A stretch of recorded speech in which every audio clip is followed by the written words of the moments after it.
다윗의 자손, 다윗의 주라는 제목으로 하나님의 말씀 증거하도록 하겠습니다. 오늘 본문은 성전 마당에서의 예수님의 마지막 가르침입니다. 지금까지 예수님은 성전 권력자들로부터 계속 공격을 받아왔었는데요. 이제 처음으로 예수님이 주도권을 쥐고 이제 성전 권력을 대표하는 서기관들을 공격하십니다. 율법을 가르치는 이 서기관들은요, 당시 유대인들에게 가장 존경받으며 가장 큰 영향력을 행사하던 자들입니다. 그래서 이들을 이제 대표로 해서 이제 성전 권력을 예수님이 이제 공격하고 계신 건데요. 예수님은 이들의 잘못된 가르침을 대표하는 이 잘못된 메시아관, 그리고 그것으로 인한 그들의 잘못된 삶에 대해서 엄히 경고하시고, 그것과 대조되는, 그들과 또 대조되는 당시 사회에서 가장 비천한 자인 이 과부의 믿음을 크게 칭찬하고는 성전에서 물러나십니다. 마지막 가르침을 주시고 이제 성전에서 물러나시는 겁니다. 그게 오늘 본문 말씀이에요. 35절 한번 보겠습니다. 예수께서 성전에서 가르치실세 대답하여 이르시되 어찌하여 서기관들이 그리스도를 다윗의 자손이라 하느냐. 이제 공격하던 자들, 앞에서 계속 예수님 공격받아 왔잖아요. 이제 공격하던 자리에 다 물러가자 이제 예수님이 주도적으로 이제 무리들을 가르치기 시작하시는데요. 그 첫 번째 가르침이 이제 그리스도에 대한 이 서기관들의 잘못된 가르침을 꾸짖고 이제 지적하는 것으로 시작하십니다. 어찌하여 서기관들이 그리스도를 다윗의 자손이라 하느냐. 그러니까 서기관들이 이렇게 가르쳤다는 거예요. 그러니까 유대인들에게. 근데 이것만 보면요, 이건 잘못된 가르침이 아닙니다. 왜냐하면 이건 구약에 나오는 말씀이기 때문에 그런 거예요. 이사야서 11장 1절 한번 보겠습니다. 이새의 줄기에서 한 싹이 나며 그 뿌리에서 한 가지가 나서, 예레미야서 23장 5절에 여호와의 말씀이니라 보라 때가 이르니 내가 다윗에게 한 의로운 가지를 일으킬 것이라 그가 왕이 되어 지혜롭게 다스리며 세상에서 정의와 공의를 행할 것이며. 여기 앞에서 이사야서 11장에 나오는 이새는 다윗의 아버지를 말하는 것이고요. 그리고 여기 뭐 싹, 뭐 가지, 이건 다 메시아를 상징하는 겁니다. 그러니까 이 말은 다윗의 자손 중에서 메시아가 나올 것을, 다시 말해서 그리스도가 나올 것을, 메시아 그리스도 같은 말입니다. 그러니까 메시아가 나올 것을 예언하는 말씀인 거예요. 이 말씀은. 이 말씀을 근거로 해서 서기관들은, 율법을 연구하는 자들이니까 이들은 메시아를 다윗의 자손으로 가르쳤던 것이고, 그리고 그 가르침을 따라서 유대인들은 항상 메시아를 다윗의 자손이라 불렀던 거예요. 그래서 우리가 앞에서 살펴봤던 마가복음 10장 47절에 이 소경 바디메오가 예수님을 부르는데 뭐라고 부릅니까? 다윗의 자손이요, 이렇게 부르잖아요. 다윗의 자손이요. 그러니까 메시아를 나타내는 호칭으로 썼던 거죠. 그러니까 뭐이런 말하면 메시아 자손, 메시아가 다윗 자손이라는 이 말은 잘못된 가르침이 아닌 겁니다. 그런데 왜 예수님은 이것이 마치 잘못된 가르침인 것처럼 이렇게 말씀을 하시는 걸까요?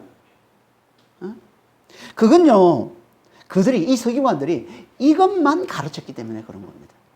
이것만 가르쳤기 때문에. 그러니까 그리스도가 다윗의 자손인 건 맞긴 하지만 다윗의 자손이기만 한 건 아닌 거예요. 성경은 그것만을 가르치고 있는 건 아니라는 겁니다. 그것보다 더 중요한 그 이상이 되시는 분이라고 성경에서 분명하게 가르치고 있다는 거예요. 그걸 말씀하고 있는 게 그 밑에 말씀하고 있는 36절, 37절 말씀입니다. 36절, 37절 한번 볼까요? 다윗이 성령에 감동되어 친히 말하되 주께서 주께 이르시되 내가 내 원수를 내 발 아래에 둘 때까지 내 우편에 앉았으라 하셨도다 하였느니라. 다윗이 그리스도를 주라 하였은즉 어찌 그의 자손이 되겠느냐 하시니 많은 사람들이 즐겁게 듣더라. 예수님은 지금 시편 110편 1절 말씀을 지금 인용해서 말씀을 하고 있는데요. 시편 110편 1절 이 말씀은요, 다윗이 성령에 감동되어서 기록한 것이다, 이렇게 얘기를 합니다. 그러면 성경 말씀 전체는 다 성령께 감동되어 기록된 책입니다. 성경 말씀 전체가. 이게 이제 베드로후서 1장 20절 그리고 디모데후서 3장 15절 16절에 말씀하고 있는 이야기잖아요. 모든 성경에 나온 모든 성경은 다 성령께 감동되어서 기록된 것이다 이렇게 얘기를 하고 있거든요. 그러니까 이 성경은요 실제 저자가 누구라는 거예요? 성령이신 거예요. 모세기부터 요한계시록까지 이 모든 성경의 실질적인 저자는 성령이시라는 거예요. 성령의 감동으로 기록된 것이기 때문에 그래서 성경이라고 그러는 거예요. 거룩한 책 성경. 이렇게 다윗이 성령에 감동되어서 기록한 그 말씀에서 다윗이 뭐라고 했다는 겁니까? 맨 앞에 뭐라고 되어 있습니까? 주께서 내 주께 이르시되. 신약에서는 이렇게 되어 있는데요. 구약의 히브리서 110편 1절에 보면 정확히 이렇게 되어 있습니다. 여호와께서 내 주에게 말씀하시기를. 이걸 이제 신약에서는 주께서 내 주께 이렇게 표현하고 있지만 실질적으로 구약의 표현을 하면 여호와께서 내 주에게 말씀하시기를 이렇게 되어 있습니다. 그러니까 앞에 주는 여호와 하나님을 말씀하는 거고요.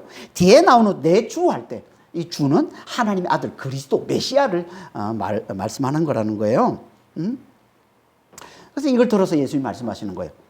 다윗이 그리스도를 주라 하였은즉 어찌 그의 자손이 되겠느냐 이렇게 예수님이 말씀하세요. 무슨 말이에요? 그리스도는 다윗의 자손이 아니라 다윗의 주라는 거예요. 이게 예수님 말씀입니다. 그렇다면 구약에서 그리스도가 다윗의 자손이라고 말씀하고 있는 이 말씀들은 다 뭐라는 겁니까 그러면? 그건 우리 눈에 보이는 세상적인 모습, 즉 혈통으로 보면 그렇다는 거예요. 혈통으로 보면. 다시 말해서 이건 비유적 표현이라는 겁니다.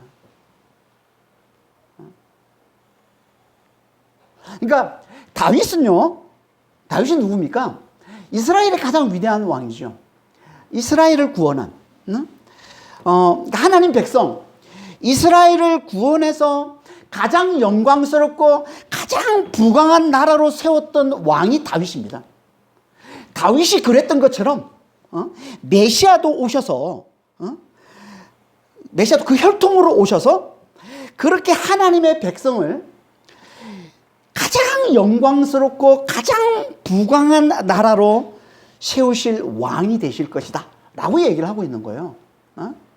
하지만 그분은 단지 이 세상에서만 그런 왕이 아니라 눈에 보이는 이 세상에서만 가장 영광스럽고 가장 부강한 나라로 세우시는 왕이 아니라 눈에 보이지 않는 세상, 곧 하늘이라고 그러죠 성경에서는. 그리고 눈에 보이는 세상, 땅, 그러니까 하늘과 땅 이 전체에서 영원토록 가장 영광스럽고 가장 부강한 나라를 세우실 왕이라는 거예요. 이분이 만왕의 왕 예수 그리스도시라는 겁니다. 이걸 비유로 보여주는 게 다윗이라는 거예요. 다윗. 하나님 나라, 이 땅에서 하나님 나라 이스라엘을 구원해서 가장 영광스럽고 가장 부강한 나라로 세운 왕 다윗. 이 후손으로 오신 분이 메시아다. 오셔서 그렇게 가장 부강한 나라, 가장 영광스러운 당신의 백성을 구원해서 가장 가장 부강한 나라를 세우실 분이다. 하지만 그분은 이 땅에서만이 아니라 눈에 보이지 않는 하늘에서 영원토록 당신의 백성을 구원해서 가장 영광스럽고 가장 부강한 나라로 세우실 분이라는 거예요. 그런데 우리가 다윗의 자손만 강조하면 어떻게 된다는 거예요? 그리스도를 이스라엘의 왕, 이스라엘의 가장 위대한 왕, 이스라엘을 구원한 그 다윗처럼 보이는 이 세상에서만 하나님의 백성을 구원해서 가장 영광스럽고 가장 부강한 나라로 세우는 왕으로밖에 보지 못한다는 거예요. 다윗의 자손만 강조하면. 다시 말해서 당시에 예수님 당시에 로마의 압제하에 있던 이스라엘, 유대인들, 다 하나님의 백성들이냐. 이들을 구원해서 다시 한 번 더 다윗의 영광을 재현해 줄 왕으로밖에 보지 못하는 거예요. 메시아를, 그리스도를 다윗의 자손으로만 알면 그렇게밖에 보지 못한다는 거예요. 이 세상에 눈에 보이는 세상에서 다른 당신의 백성을 구원해서 이 눈에 보이는 세상에서 가장 영광스럽고 가장 부강한 나라로 세우는 그런 왕으로밖에 보지 못한다는 거예요. 지금으로 치면 뭐예요? 이 세상에서만 구원과 영광을 누리게 해주는, 이 세상에서만 치유와 회복과 성공을 가져다 주는 그런 왕으로밖에 보지 못한다는 거야. 우리가 그리스도를, 메시아를 다윗의 자손으로만 보면. 그래서 이건 잘못된 것이다, 잘못된 가르침이다라고 얘기하고 있는 거예요. 근데 설교관들은 이것만 가르쳤다는 거예요, 이것만. 다시 말해서 이 다윗의 자손이 비유인데 비유가 아니라 이것이 실상인 것처럼 가르쳤다는 거예요. 이게 실상인 것처럼. 그래서 그들의 가르침은 잘못됐다라고 얘기하고 있는 거예요. 실상은 뭐라는 거예요? 다윗 자손이 아니라 다윗의 주라는 거예요. 이 세상에서 육체로 사는 동안만 잘 살게 해주시는 왕이 아니라 보이지 않는 세상, 하늘과 보이는 세상, 이 땅 전체에서 영원토록 잘 살게 해주시는 만왕의 왕이시라는 거예요. 이게 예수님이 말씀하시는 다윗의 주이신 겁니다. 그러니까 다윗의 주를 실상으로 봐야지 다윗의 자손을 실상으로 보면 안 된다는 거예요. 다윗의 주가 실상이라는 거예요. 그래서 바울을 통해서 다시 한번 하나님이 이렇게 말씀하고 있는 거예요. 로마서 1장 3절 4절입니다.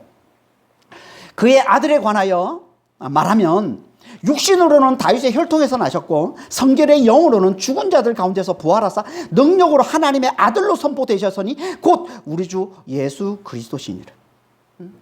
그분이 육신으로는 그러니까 보이는 이 세상만을 살아가는 이 육으로는 다윗의 혈통으로 나신 다윗의 자손이지만 보이는 이 세상과 보이지 않는 하늘을 다 살아가는 영으로는 죽은 자 가운데서 부활하셔서 능력으로 하나님의 아들로 선포되신 다윗의 주시라는 거예요. 이게 실상이라는 겁니다. 근데 여기 보면 예수님의 이 다윗의 주 되심의 핵심이 뭐라는 거예요? 죽은 자 가운데서 부활하심이라는 거죠. 죽은 자 가운데서 부활하심. 이게 그분의 다윗의 주 되심의 핵심입니다. 그러니까 우리가 예수를 믿는다고 할 때 정말 우리는 예수의 다윗의 주 되심을 믿어야 되는데 그 핵심이 뭐라는 거예요? 그분의 부활을 믿는 거라는 거예요. 그분의 부활을 믿는 거예요. 이게 그분을 제대로 믿는 거예요. 그분의 다윗의 주 되심을 제대로 믿는 거라는 거예요. 다윗의 주 되심. 가장 위대한 왕 다윗조차도 그 앞에서는 아무것도 아닌 존재. 이게 다윗의 주 되심이에요. 가장 세상에서 위대한 왕이라고 하는 다윗조차도 그분 앞에서는 아무것도 아닌 존재. 이분이 그리스도, 이분이 메시아, 이분이 예수님. 이걸 믿어야 우리가 예수님을 제대로 믿는 건데 뭘 믿어야 이걸 제대로 믿는 거라고요? 그분의 죽은 자 가운데서 부활하심을, 그분의 부활을 믿어요. 그리고 그렇게 믿는 자들에게는 똑같이 그 부활을 가져다 주신다는 거예요. 그분을 그렇게 믿는 자들에게는 똑같이 그 부활을 가져다 주신다는 거예요. 그래서 오늘 본문에 인용한 시편 110편 1절에서 이렇게 말씀하고 있는 겁니다. 내가 너의 원수를 내 발 아래 둘 때까지 내 우편에 앉았어라. 내 우편에 앉았어라. 하나님 우편에 앉으라는 얘기죠. 하나님 우편에 앉는다는 말이 무슨 말입니까? 이건요, 하나님을 대신해서 통치하는 걸 얘기하는 거예요. 하나님을 대신해서 통치하는 거예요. 하나님께서 부활하신 그리스도께 하나님을 대신해서 하늘과 땅을 다스리게 하셨다는 겁니다. 이게 예수님 말씀이잖아요. 예수님 부활하신 후에 마태복음 28장 18절에 보면 예수님이 뭐라고 말씀하십니까? 하늘과 땅의 권세를 내게 주셨으니, 하늘과 땅을 다스리는 권세를 하나님께서 당신께 주셨다는 거예요. 그리스도에게. 하나님을 대신해서 하늘과 땅을 다스리는 분이 그리스도가 되셨다는 거죠. 이게 하나님 우편에 앉는 겁니다. 언제까지요? 언제까지? 내 원수를 내 발 아래에 둘 때까지. 예수님을 대적하는, 그리스도를 대적하는 모든 세력들, 그 모든 세력들을 다 멸하실 때까지. 그게 원수인데. 그 원수 중에 가장 강한 원수가 누굽니까? 맨 나중에 멸망당할 원수가 누굽니까? 사망. 그래서 고린도전서 15장에 이렇게 말씀하고 있는 거예요. 25절 26절에 그가 모든 원수를 그 발 아래에 둘 때까지 반드시 왕노릇하시리니 맨 나중에 멸망받을 원수는 사망이니라. 그러니까 죽은 자 가운데서 부활하신 그분이 사망을 멸하실 때까지의 만왕의 왕이 되어 다스리신다는 거죠. 이 말씀은 곧 뭘 얘기하는 겁니까? 그분이 다스리셔서 당신의 백성들에게 다시는 사망이 없는, 다시 말해서 당신의 생명인 이 부활과 이 영생을 영원토록 누리는 나라를 반드시 가져다 주실 거라는 거야. 그때까지 그분이 다스리실 거라는 거야. 하늘과 땅을. 그래서 지금도 그분이 다스리고 계신 거예요. 이게 다윗의 주대심인 거예요. 예수님의 다윗의 주대심. 사망을 멸하실 때까지, 당신의 모든 원수를 다 멸하실 때까지 그분이 다스리고 계시다는 겁니다.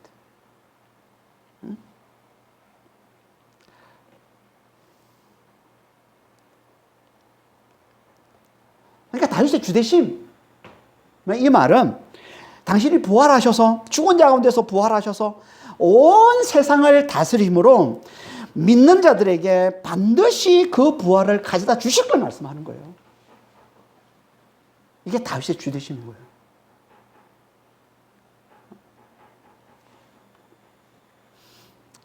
예수님이 왜 이걸 말씀하시는 걸까요?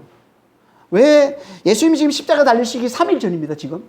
3일째 화요일날 성전 마당에서 지금 성전 권력자들과 계속 논쟁을 벌이는 그 장면을 지금 말씀하고 있는 마지막 가르침이잖아요, 오늘 본문이.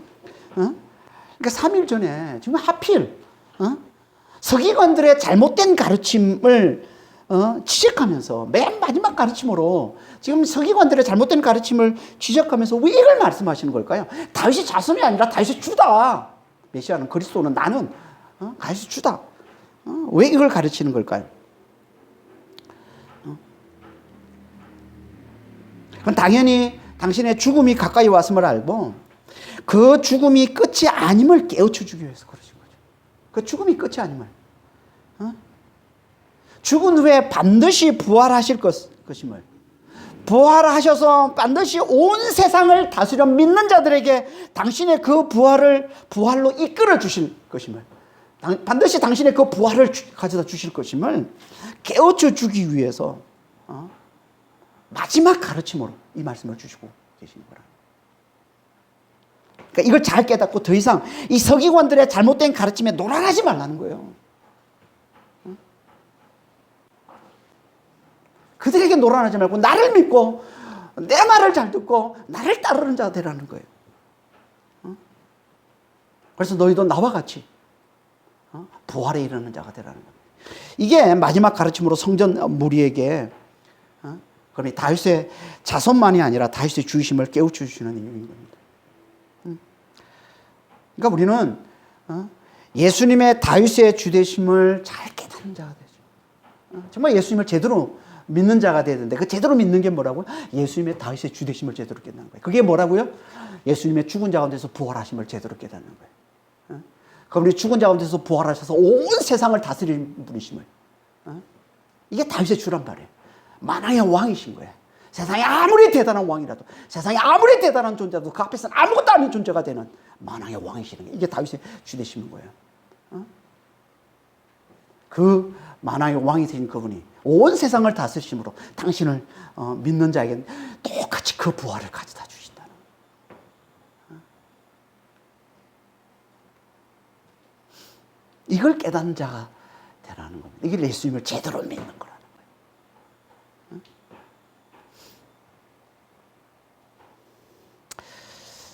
왜 예수님께서 이걸 강조해서 말씀하십니까? 안 그러면 이 다윗의 주되심을 제대로 깨닫지를 못하면 우리는 결국은 서기관들의 이 잘못된 가르침에 놀아날 수밖에 없기 때문에. 서기관들의 잘못된 가르침이 뭐예요? 다윗의 자손이라만 가르치는. 그게 뭡니까? 결국은 이 세상에서의 성공과 영광만을 추구하며 사는 인생. 이게 서기관들의 가르침에 우리가 놀아날 때 우리가 살게 될 수밖에 없는 삶이라는 거예요. 이 세상의 성공과 이 세상의 영광만을 추구하며 사는 삶. 다시 말해서 겉으로는 하나님의 영광을 말하지만, 입으로는 하나님의 영광을 말하지만 실제로는 오직 자기의 영광만을 추구하며 살아가는 이 외식된 삶. 이게 서기관들의 삶이잖아요. 이게 바리새인들의 삶이잖아요. 바리새인들의 삶을 한마디로 뭐라고 그래요? 외식이라고 얘기하는 겁니다. 그래서 마가복음, 우리 앞에 살펴봤지만 마가복음 7장 6절 7절에 이렇게 말씀하고 있지 않습니까? 이사야가 너희 외식하는 자에 대하여 잘 예언하였도다. 기록하였을 때 이 백성이 입술로는 나를 공경하되 마음은 내게서 멀도다. 이게 외식이라는 거예요. 입으로는, 겉으로는 하나님의 영광을 말하고 하나님을 공경하는 것처럼 얘기했지만 실제로는 그 마음속에는 자기밖에 없어요. 자기의 영광밖에 없어요. 자기를 높이는 것밖에 없습니다. 이게 외식이라는 거예요. 그래서 예수님께서 또 다른 마지막 가르침으로 그들의 외식을 주의하라, 그들의 외식을 조심하라 라고 말씀하고 있는 겁니다. 이게 38절 39절 말씀이죠. 38절 39절 한번 보겠습니다. 예수께서 가르치실 때 이르시되 긴 옷을 입고 다니는 것과 시장에서 문안받는 것과 회당의 높은 자리와 잔치의 윗자리를 원하는 서기관들을 삼가라. 서기관들을 삼가라. 그리스도를 다윗의 자손으로만 아는 서기관들의 삶이 어떤지를 지금 구체적으로 보여주고 있는 거예요. 어떤 삶이라고요? 그들은 긴 옷을 입고 다니는 걸 좋아하는 자들이라는 겁니다. 여러분, 당시에 긴 옷은요, 제사장들만 입고 다닙니다. 특권적인 이 제사장들. 그런데 이 서기관들도 제사장들과 똑같이 긴 옷을 입고 다니기를 좋아한다는 거예요. 뭘 얘기하겠습니까? 자기의 높음을 과시하고 자랑하고 싶은 거예요. 그래서 사람들도 주목받고 싶은 거예요. 난 특별한 사람이야. 너희와 다른 사람이야. 그래서 긴 옷을 입고 다니는 거예요.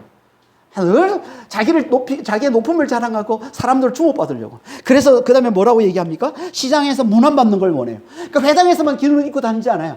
교회에서만 좀 이렇게 목사로 치면 목사 있잖아요. 가운이 있잖아요. 가운. 목사 가운이 있습니다. 실제로 목사 가운 입고 진짜 설교 때마다 가운을 입고 설교하시는 목사님들 많이 있습니다. 우리에게는 뭐 전혀 그거와 상관없지만 교회에서만 이렇게 있으면 그것도 괜찮은데 시장에서도 밖에서도 외부에서도 항상 입고 다녀요. 자랑하고 싶은 거죠. 많은 사람들로부터 주목받고 싶어하고 자기를 과시하고 싶은 거예요. 그래서 다니면서 사람들이 그거 보면서 라삐어 그러면서 인사하고 뭐 그런 걸 받고 싶은 거예요. 이게. 그걸 얘기하는 겁니다. 그리고 회당의 높은 자리가 어떤 곳이냐면 이거예요. 맨 앞에. 맨 앞줄에, 회당의 맨 앞줄에 앉아서. 그래서 회중을 바라보는 쪽이에요. 회당의 윗자리는요, 회당의 윗자리는 맨 앞에서 회중을 바라보는 쪽이에요. 그러니까 모든 회중도 주목받는 자리잖아요. 거기 있고 싶어요. 사람들로 주목받고 싶은 거예요.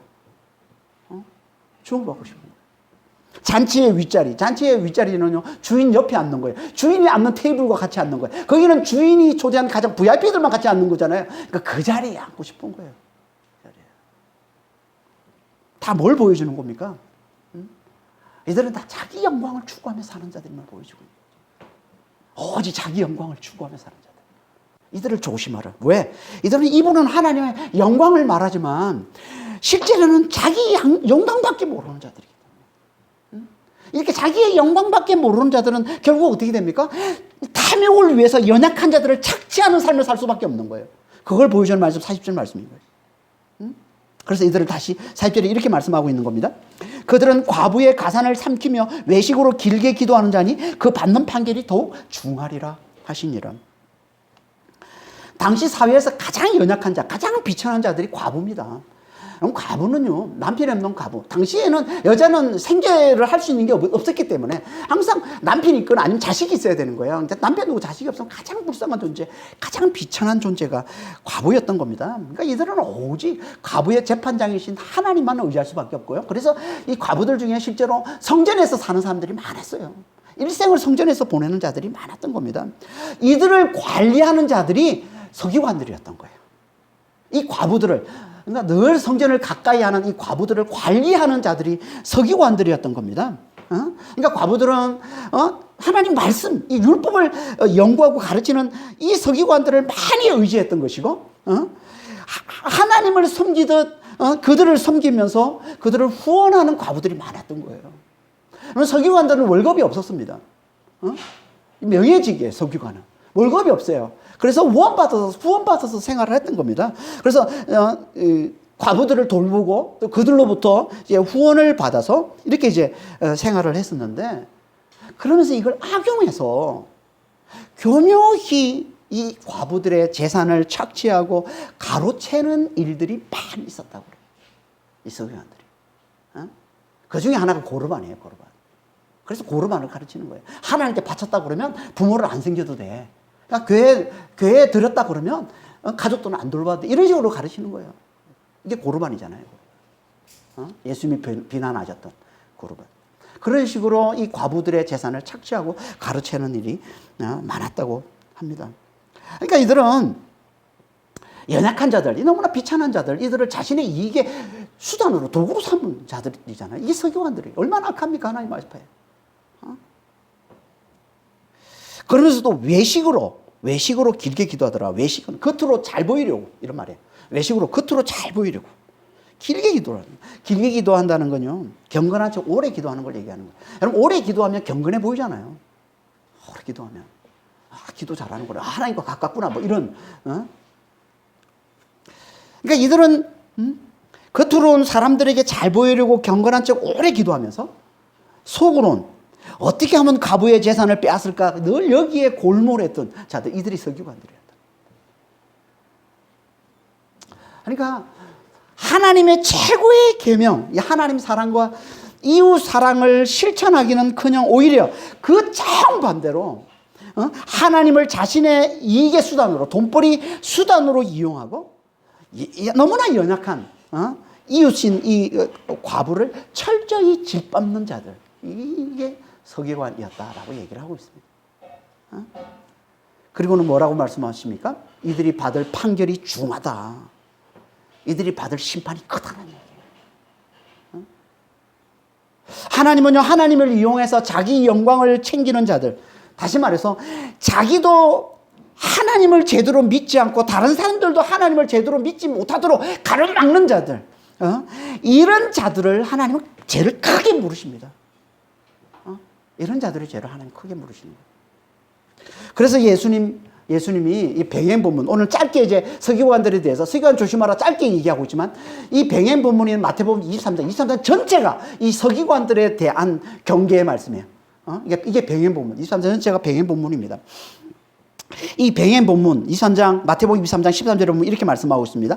화 있을진저 외식하는 서기관과 바리새인들이여, 너희는 천국 문을 사람들 앞에서 닫고 너희도 들어가지 않고 들어가려 하는 자로 들어가지 못하게 막는도다.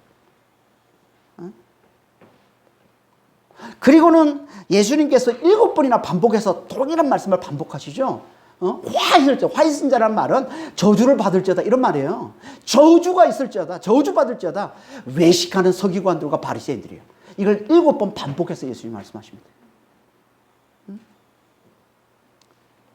그러니까 외식의 죄가 얼마나 큰지를 잘 보여주고 있는 거예요. 외식의 죄가. 입으로는 하나님의 영광을 말하면서 하나님을 섬기는 척하면서 실제로는 자기 영광을 챙기는, 자기 영광을 구하는 자들. 하나님이 이들을 가장 어떻게 보면 미워하시고 이들의 죄를 가장 크게 물으신다는 거예요.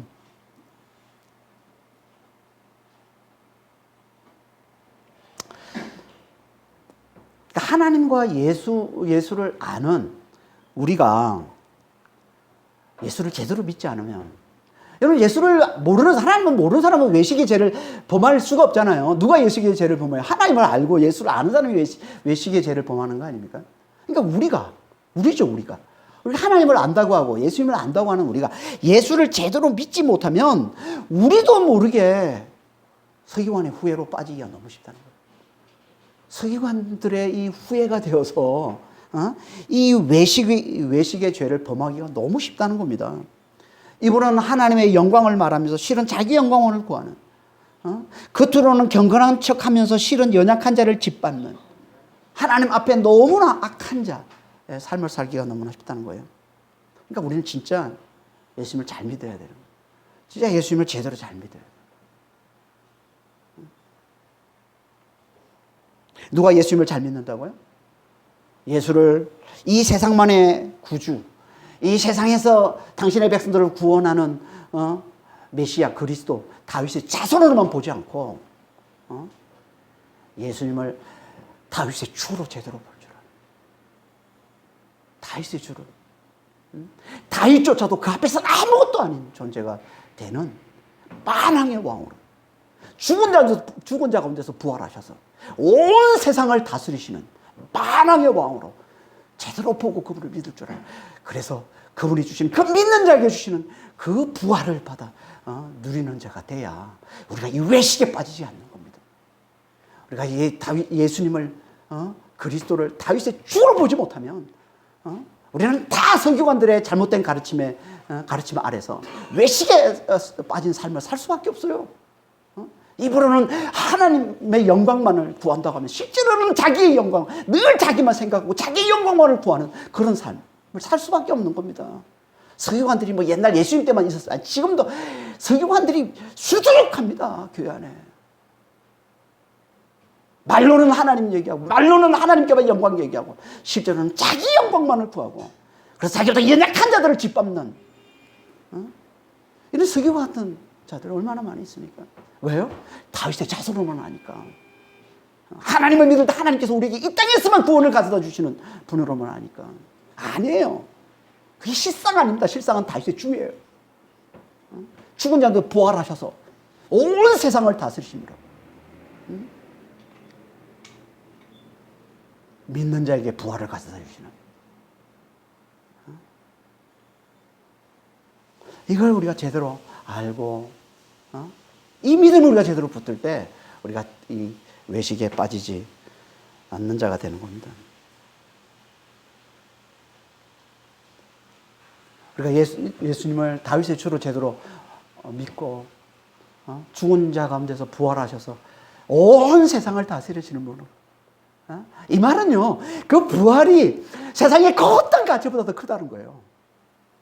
부활하신 그분이 온 세상을 다스린다는 말은 하나님이 주시는 이 부활이 세상의 그 어떤 영광, 세상의 그 어떤 가치보다 더 가치롭다는 거예요. 여러분, 하나님 우리에게 주신 이 부활이, 이 영생이 세상의 그 어떤 것보다, 세상의 그 어떤 영광보다 더 가치 있다는 거예요. 이걸 제대로 깨닫는 게 예수님을 제대로 믿는 거란 말이에요.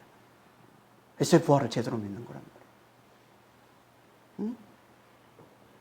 이걸 제대로 우리가 믿게 되면 우리는 세상에서 아무리 연약해 보이는 자라도 얼마든지 가장 행복한 자가 될 수 있다는 겁니다. 이걸 말씀하고 있는 게 41절 이하의 말씀이에요. 41절, 42절 보겠습니다. 예수께서 헌금함을 대하여 앉아서 무리가 어떻게 헌금함에 돈 넣는가를 보실세 여러 부자는 많이 넣는데 한 가난한 가부는 와서 두렙돈 곧 한 고도란트를 넣는지를. 여러분, 성전에는요, 제가 앞에서도 여러 차례 말씀을 드렸지만 성전은 맨 끝에 이방인의 뜰이 있고 그 안에 유대인 여인들의 뜰이 있고 그 안에 유대인 남자들의 뜰이 있고 그리고 그 안에 제사장의 뜰이 있습니다. 그러니까 이게 성전 구조예요. 성전 구조.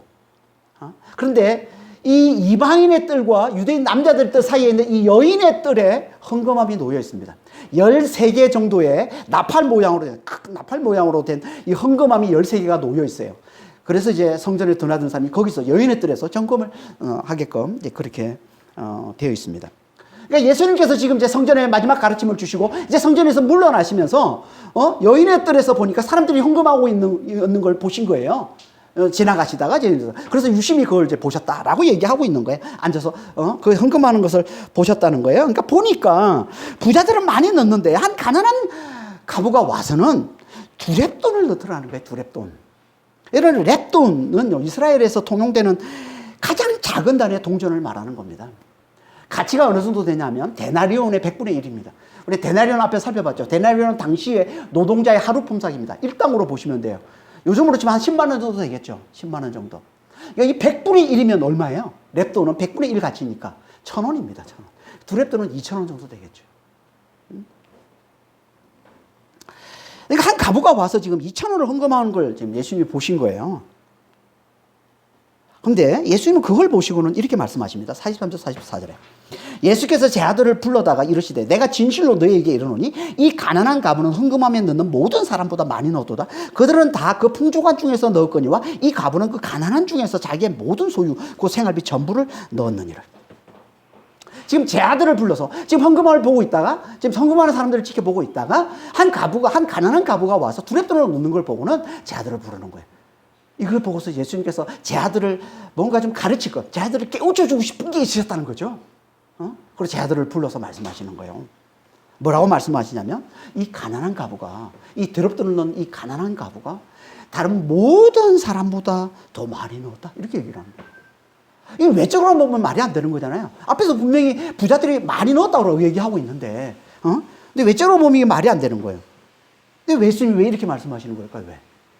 제 아들에게 지금 뭘 깨우쳐 주려고? 제 아들에게 지금 뭘 가르쳐 주려고 예수님이 이 말씀을 하시는 걸까요? 그건요, 한마디로 마음을 다하는 것이 얼마나 중요한지를 깨우쳐 주려고 그러는 거예요.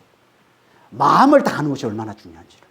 우리 하나님은 마음을 보시는 하나님이라고 그랬습니다. 중심을 보시는 하나님이라고 그랬습니다. 이게 사무엘상 16장 7절 말씀이잖아요. 내가 보는 것은 사람과 같지 아니하니 사람은 외모를 보거니와 나 여호와는 중심을 보느니라. 마음을 보느니라. 주님은 마음을 보시는 거예요. 하나님은 마음을 보시는 거예요. 그 마음을 볼 때 이 모든 사람들보다 가장 많이는 가장 크게 헌금한 자가 가난한가 보다라고 얘기하는 거예요. 그러면서 그 이유를 말씀합니다. 그 이유가 뭐라고 얘기합니까? 다른 모든 사람들은 다 그 풍족함 중에 일부를 넣었지만 이 가부는 가난한 중에 자기의 모든 소유 곧 생업이 전부를 넣었기 때문이다. 이렇게 얘기합니다. 많은 사람들이 이 말씀을 부담스러워합니다. 그 이유가 뭡니까? 이 말씀은 헌금과 헌신을 너무 지나치게 강조하고 있는 너무 부담스러운, 진짜 너무 부담스러운 말씀인 거죠. 이 말씀은. 하지만 이 말씀은 그런 말씀이 아니에요. 헌금과 헌신은 이 정도는 해야 돼! 라고 하는 그런 말씀이 아니고요. 여기 풍족함 중에 일부는요, 마음을 다하지 않은 걸 말하는 것이고요. 이 가난함 중에 전부는요, 마음을 다한 걸, 아주 어떻게 보면 대단히 극단적으로 표현한 거예요. 마음을 다하는 거예요. 당연히 마음을 다하면서도 풍족함 중에 일부를 하나님께 드릴 수 있습니다. 실제로 우리가 다 그렇게 하잖아요. 우리가 드리는 것은요, 다 마음을 다하면서 풍족함 중에 일부를 드리는 겁니다. 이게 우리의 모습이에요. 실제로 이게 성경에서 얘기하고 있는 모습이기도 하고 그렇잖아요. 그러니까 우리는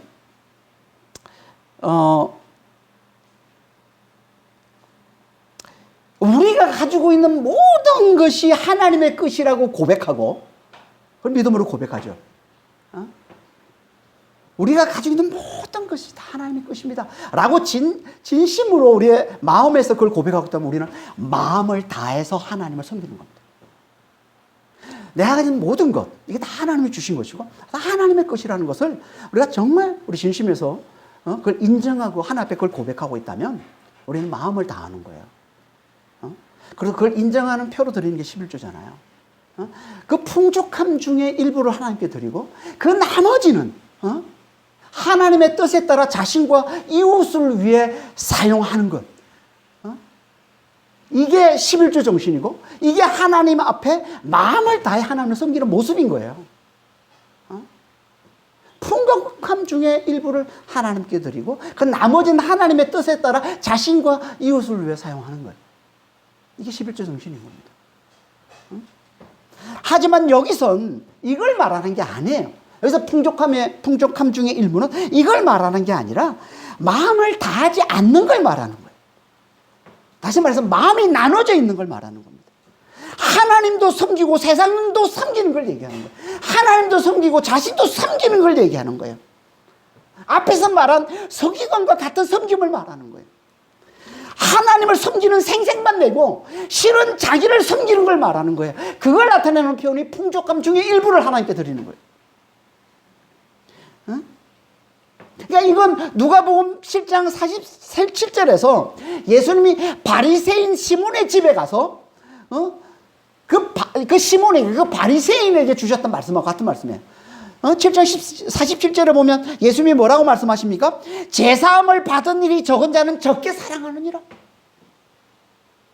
제사함을 받은 일이 적은 자는 적게 사랑하느니라. 이게 풍족함 중에 일부를 드리는 거예요.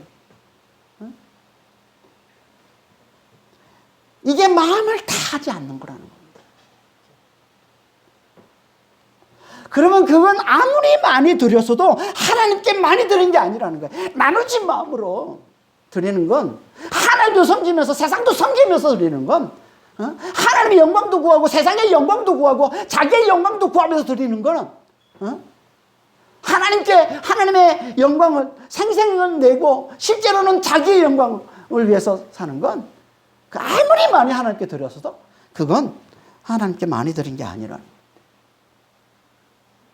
하나님이 기뻐 받으시는 게 아니라는 거예요. 하나님이 온전히 받으시는 게 아니에요. 우리가 드리면 받아야 되잖아요.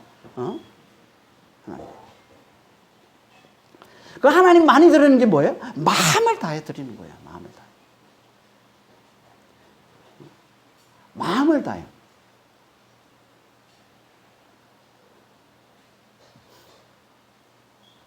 그러면 그건 아무리 가난하고 연약해도 그건 드릴 수 있는 거잖아요.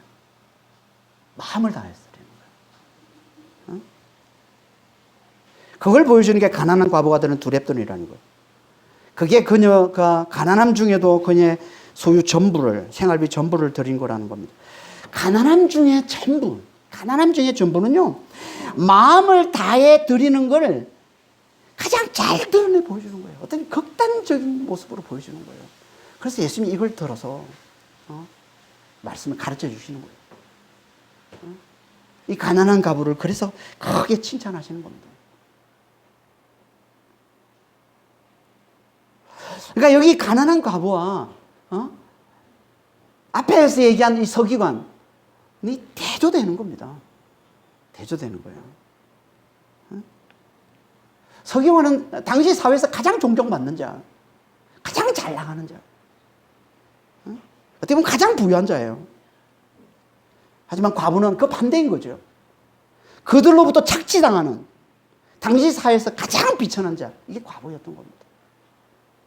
예수님은 지금 일부러 그런 그들을 들어서 서로 대조시키면서 제 아들을 깨우치고 계신 거예요. 우리 눈에 보이는 가장 잘 나가는 자 그 서기관과 우리 눈에 볼 때 가장 비천한 자 있는 과부를 지금 대비시키고 있어요.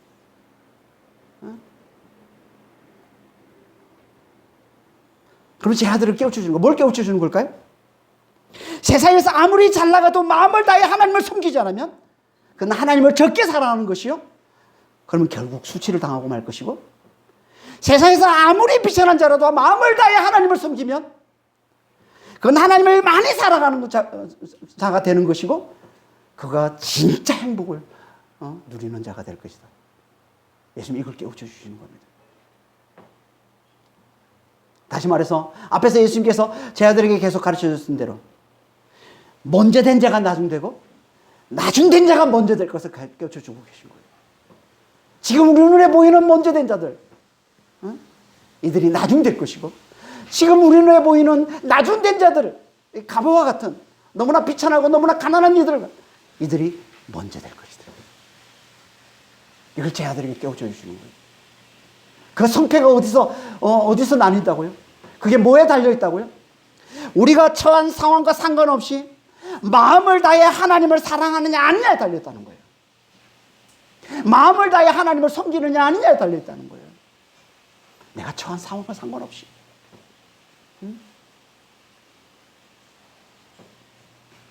예수님은 이걸 마지막 성전에서 마지막 가르침으로 지금 제 아들에게, 마지막 가르침으로 제 아들에게 주고 성전에서 물러나십니다. 제 아들에게 이걸 깨우쳐 주고 싶은 거예요. 제 아들에게. 진짜 하나님 앞에 큰 자, 진짜 하나님 앞에 부유한 자, 진짜 하나님 앞에 진짜 행복한 자가 누군지를 깨우쳐 주고 싶은 거예요. 그 마음을 다해 하나님을 섬기는 거예요. 처한 상황과 상관없이.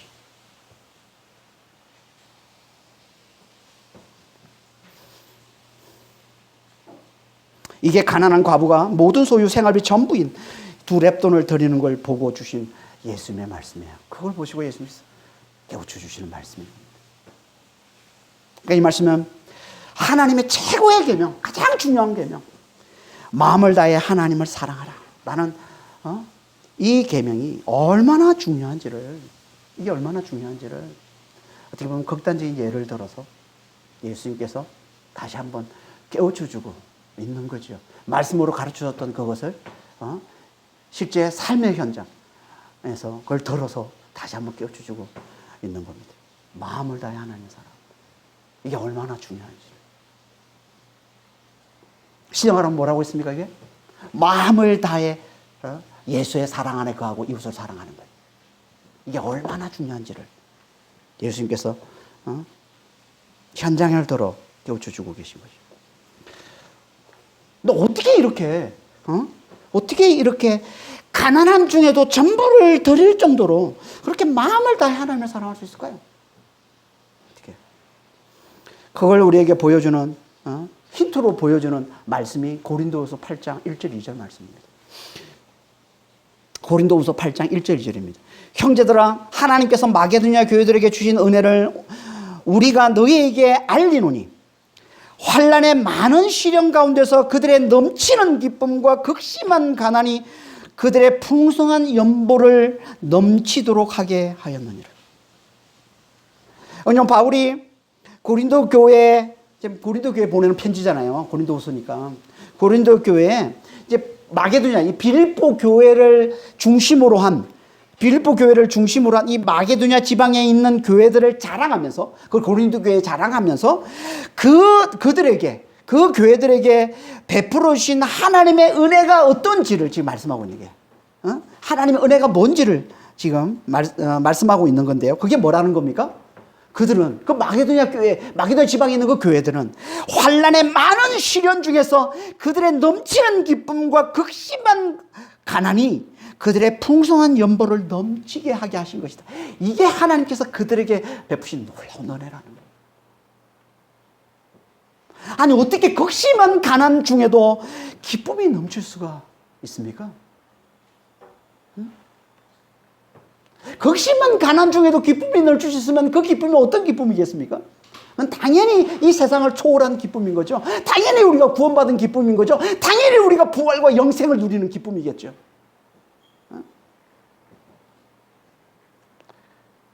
이게 있으니까, 하나님이 이 기쁨을 주시니까 극심한 가난 중에도 풍성한 연보를 넘치도록 하더라는 거예요. 그러니까 우리도 이 기쁨이 있으면, 하나님께서 우리에게 이 기쁨을 주시면, 우리도 극심한 가난 중에도 마음을 다해 하나님을 섬길 수 있다는 거예요. 극심한 가난 중에도 마음을 다해 예수의 사랑 안에 거하고, 이 기쁨이 있으면 어떻게 우리가 이 기쁨을 얻을 수 있을까요? 어떻게 우리가 이 기쁨을 가질 수 있을까요? 어떻게? 십자가와 부활의 복음을, 예수님의 이 십자가와 부활의 복음을 잘 듣고 예수의 다윗의 주되심, 죽은 자 가운데서 부활하셔서 온 세상을 다스리심으로 믿는 자에게 그 부활을 가져다 주신 다윗의 주되심을 잘 믿어요. 그럼 우리도 성령으로 말미암아 그 열매인, 성령의 열매가 뭐라고 했습니까? 사랑과 기쁨과 평강이라고 그랬죠. 그 열매를 누리는 자가 되는 거죠. 그 기쁨을 누리는, 그 사랑을 누리고 그 기쁨을 누리고 그 평강을 누리는 자가 되어서 우리도 넘치는 기쁨으로 마음을 다해 예수의 사랑 안에 거하고 이웃을 사랑하는 자가 될 수 있다는 겁니다. 가난한 가부처럼 극심한 가난한 중에도 마음을 다해 하나님을 사랑하는 자가 될 수 있고, 마게도냐 교회처럼 극심한 가난 중에도 마음을 다해 예수의 사랑 안에 거하면서 이웃을 사랑하는 자가 될 수 있다는 겁니다. 그러니까 우리는 정말 예수의 주되심을 잘 깨닫는 자가 돼요. 예수의 죽은 자 가운데서 부활하심을 잘 깨닫는 자가 돼요. 그 예수 앞에, 부활하신 주님 앞에 세상의 그 어떤 왕도, 어떤 대단한 존재도 그분 앞에서는 아무것도 아닌 자임을 잘 깨닫는 자가 돼요. 다시 말해서 주님께서 가지신, 들어가신 그 부활, 그래서 믿는 자에게 주신 그 부활 앞에서 세상의 그 어떤 가치, 세상의 그 어떤 영광도 아무것도 아닌 것임을 잘 깨닫는 자가 돼요. 그래야 우리가 극심한 가난 중에도 넘치는 기쁨으로 이 부활의 가치를 제대로 깨달을 때 세상 그 어떤 영광, 세상 그 어떤 가치보다 비교가 안 될 정도로 가치로운 게 주님이 우리에게 주신 이 부활이라는 거예요. 주님이 들어가신 그 부활, 주님께서 들어가셔서 우리에게 나누신 그 부활, 이게 세상의 그 어떤 것보다도 가치롭다는 걸 깨달아야, 그걸 이미 우리가 가졌다는 것을, 성령 안에서 우리가 누리고 있음을 깨닫는 자가 돼야 우리는 서기관들처럼 외식에 빠지는 자가 되지 않고 우리 가난한 가부처럼 마음을 다해 하나님을 섬기는 자가, 마게도냐 교회처럼 마음을 다해 예수의 사랑 안에 거하면서 이웃을 사랑하는 삶을 살아낼 수 있다는 겁니다. 그런 믿음의 성도들이 다 되시길 예수님을 축원합니다. 기도하겠습니다. 하나님 아버지,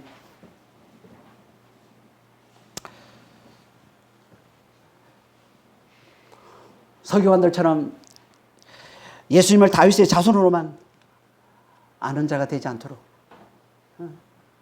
그래서 외식에 빠져 사는 자가 되지 않도록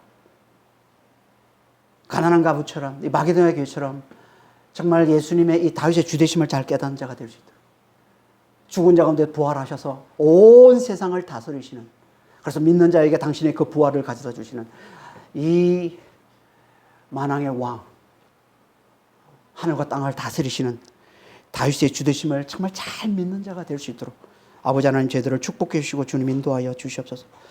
그래서 성령 안에서 아버지 하나님